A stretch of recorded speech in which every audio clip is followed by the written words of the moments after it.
For the terrible neuropathic pain of chemotherapy treatments for cancer, can cannabinoids be of help?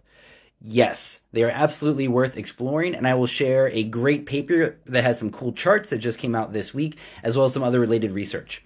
Unfortunately, I do not have an entry for this on CVResearch.info because if you use the C word, it is absolutely what the FDA is looking for. But we're not here to talk about treating cancer. We're here to talk about treating the pain and the hypersensitivities that can come with cancer treatment.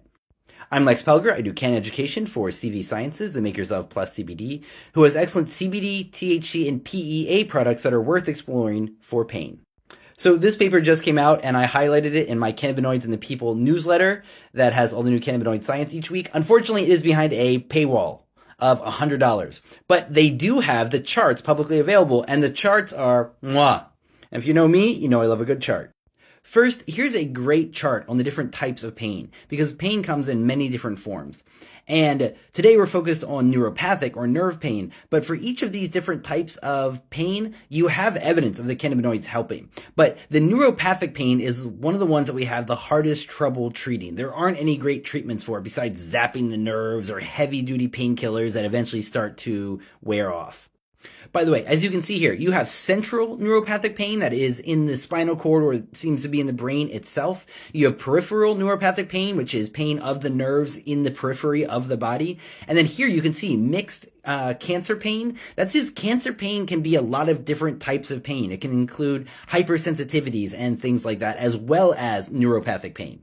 This is a chart of your pain perception system, and it shows why targeting the cannabinoids makes sense for neuropathic pain, whether it comes from chemotherapy or something else. You have CB1 and CB2 receptors in these pain-sensing regions of your brain.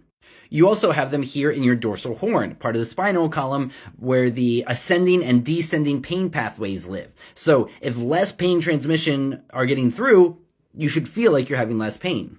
Then finally, in the nerve terminals, you also have CB1 and CB2 receptors. And so this can help to modulate those pain signals from your nociceptors, which are a type of pain sensation receptor.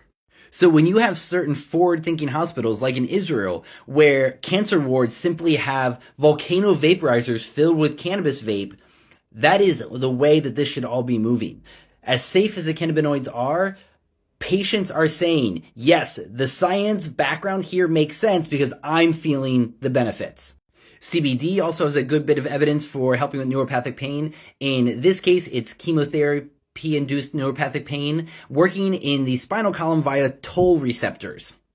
In ginkgo biloba, there is a main terpene that is known to help with chemotherapy-induced peripheral neuropathic pain, and that seems to be working via the CB1 receptor. You also have evidence for CBG helping with chemotherapy causing mechanical hypersensitivity, which is where you're just too sensitive, and the brush of a feather might feel like the stab of a harpoon. Finally, there's evidence for the endocannabinoid-like molecule PEA that is in one of our products and is one of my favorite cannabinoid molecules, and that it helps with the neurotoxicity of the neurons in the spinal column caused by chemotherapy. All this to say, when chemotherapy patients tell us that cannabinoids are helping with their neuropathic pain, we have the biochemistry and neurochemistry to back up what they're saying. And so if you know anyone dealing with this kind of pain, I encourage you to encourage them to consider exploring the cannabinoids.